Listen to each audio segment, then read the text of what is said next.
GROW, or the Greensboro Residency for Original Works, is a new flex space here at the Greensboro Cultural Center, right inside the Davie Street entrance of the building. It's an 800 square foot flex space for creative programs that are being offered by individuals or nonprofit organizations from Greensboro's creative community.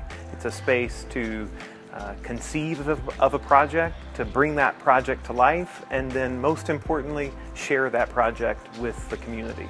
Access to the space is made available free of charge on a rotating basis. Creative Greensboro will award residencies in GROW of between 1 to 4 weeks, and those decisions are made based on a competitive review of applications. The application is always available on our website, creativegreensboro.com, and interested applicants just need to let us know who they are and what they envision for the space and how it aligns to the priorities that we've outlined there in the program guidelines. One of the things that we're really excited about with this space, I've mentioned that it's a flex space, and so we don't necessarily just see it as a typical visual art gallery. We hope and envision that there will be all sorts of creative projects and programs that happen in this space. Readings of new plays, maybe small acoustic duos, yes, visual art installations and exhibits. We'd love to see collaborative projects that are multidisciplinary and bring several folks in. So it's true, we hope that what we see come to life in this space is not your typical visual art gallery work. GROW was conceived of in direct response to feedback that we received from the community, and that's articulated in Greensboro's Cultural Arts Plan. And what we heard through that planning process is that folks, creative people and creative organizations, needed a place that was available for them to make and present their work to the community. And so we've got great long-term nonprofit resident organizations all throughout the Greensboro Cultural Center, and we hope that folks will come and visit them as well. But it was important for us to create a space that could be available to folks who aren't already here and on a rotating basis. And so we're interested in seeing a new and broad, diverse range of creative people and organizations using this space. And we're also interested in seeing a new, broad, and diverse range of audiences that those people and organizations and their projects will bring to the Greensboro Cultural Center. So I'm from Greensboro, originally from Texas, but I moved here as a kid and did a lot of my growing up here. And then I went away for a while. I went down to Georgia to the Savannah College of Art and Design and returned to what I thought was going to be like most young people do, 6 months to a year living back in my hometown before I decide where my next big adventure is. And one of the things that I realized very quickly about Greensboro moving back here was that there was a vibrant community that I just don't think I was privy to as a child. I very much realized that this area has an amazing group of young, talented artists, musicians, makers, doers, and I found myself instantly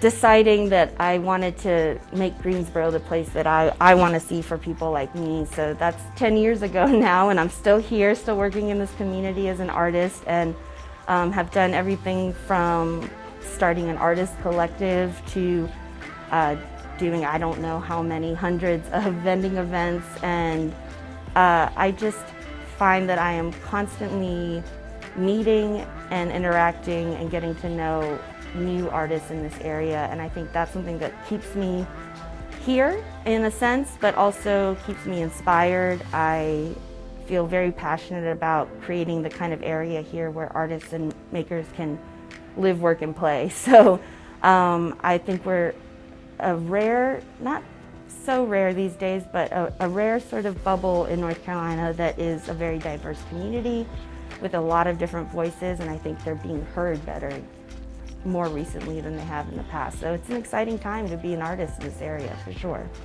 I would consider myself a multidisciplinary artist. I am an illustrator by trade, so I tend to work most often in pen and ink, digital color nowadays because I'm doing a lot of prep for murals and things like that. But I'm proficient in oil paint, acrylic, most varieties of traditional media. I also do wood burning, and then of course more in the vein of this kind of work, which I guess would be installation art. This definitely became more of an exploration of mass repetition when it came down to the decorative elements like the flowers and other things we incorporated into the overall installation here. So I think I did my first Day of the Dead ofrenda probably the second or third year that Casa Azul was doing it. Casa Azul has been an organization here in Greensboro for 10 years now, celebrating their 10th year, which is amazing. And I'm pretty sure it was the second or third year that I got involved because I went to a Day of the Dead event, not knowing what I was walking into, and walked into the space, and the first thought I had was, why haven't I heard of this, and why am I not one of these artists? So I immediately introduced myself, of course, and got involved the very next year. And then, of course, I've been very grateful to be involved with such an amazing group, mostly led by women and Hispanic women at that in our community. And with the Day of the Dead event, one, they feature a variety of artists, which is an amazing opportunity for so many of us, but they do events throughout the year that help to promote Latino culture here in the Triad, which I think is an amazing thing to do because we are a big part of this community. And to have an outlet for that is an amazing thing. The mission of Casa Azul is to provide the environment and resources for creative expression of Latino culture in our community through projects and partnerships.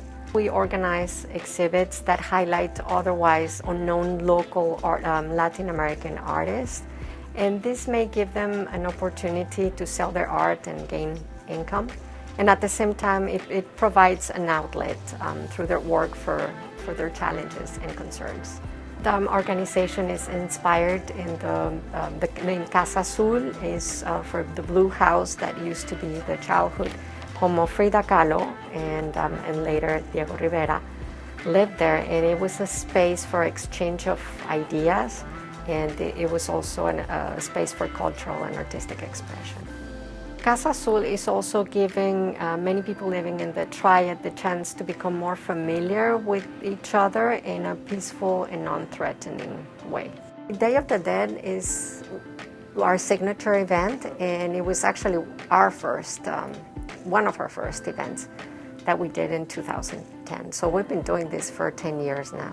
We're very, very proud of this event, and we're especially happy now that many people here in the community are learning more, whether it's through the movie Coco or through our events, but they're becoming more familiar with the tradition.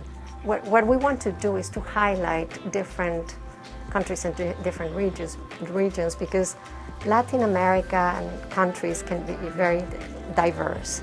So while we share a common language, we have different traditions, and we have different ways of expressing certain things, or sometimes different backgrounds. So I think it is important to break stereotypes and have these type of programs to create awareness on the diversity of our cultures. To my knowledge, there has never been quite a space like this for local artists here in Greensboro.